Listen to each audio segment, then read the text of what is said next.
আলো দিলে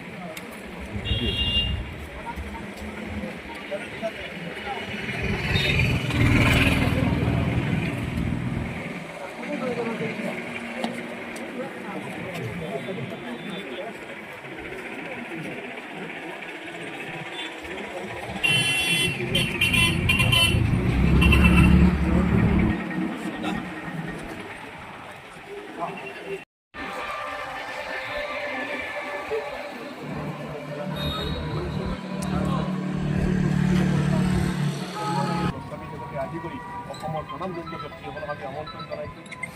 সদৌ অসম ছাত্ৰ সন্থাৰ মুখ্য উপদেষ্টা মহোদয় ভট্টাচাৰ্যকে আদি কৰি বিশিষ্ট ব্যক্তিসকল উপস্থিত থাকিব। সেইকাৰণে আপোনালোকৰ ওচৰত আমি ক্ষমা প্ৰাৰ্থী যে আজি আবেলি যে হ'ব লগা আজি সভা আছিল, সভাটো সম্পূৰ্ণ হ'ব নোৱাৰি।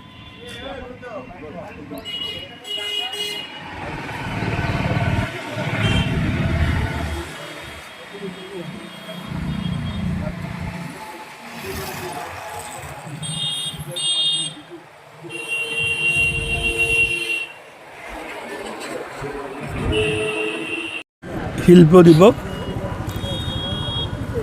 এই অসমৰ ৰূপকোঁৱৰ জ্যোতিপ্ৰসাদ আগৰদেৱৰ আজি মৃত্যু দিৱস 17 জানুৱাৰী। এই মৃত্যু দিৱসত আমি গৌৰীপুৰ সাহিত্য সভাৰ লগতে গৌৰীপুৰ যুৱ মঞ্চ মাৰোৱাৰী যুৱ মঞ্চৰ সদস্যসকলে আজি এই শিল্প দিৱস উদযাপন কৰিবৰ কাৰণে আমি ইয়াতে সমবেত হৈছোঁ।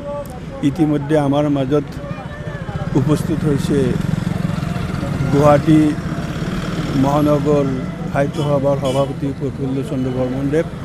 তেখেতক আমি আদৰিছোঁ আৰু তেখেতৰ দ্বাৰাই আমি আজি ৰূপকোঁৱৰ জ্যোতিপ্ৰসাদ আগৰদেৱৰ অলক্ষ মূৰ্তিত মাল্যাৰ্পণ কৰাইছোঁ।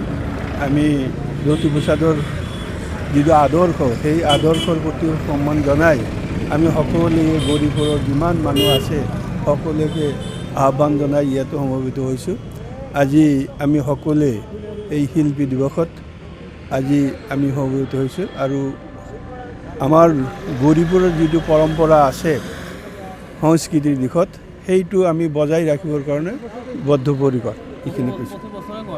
আমি প্ৰতি বছৰে এইটো পালন কৰি আহিছোঁ আৰু ইয়াতে মানে সমবেত হৈ আবক্ষ মূৰ্তিৰ প্ৰতি বছৰে আমি মাল্যাৰ্পণ, বন্তি প্ৰজ্বলন আৰু বিভিন্ন ধৰণৰ আলোচনা তেখেতৰ জীৱনী সম্পৰ্কে আলোচনা কৰি থাকোঁ।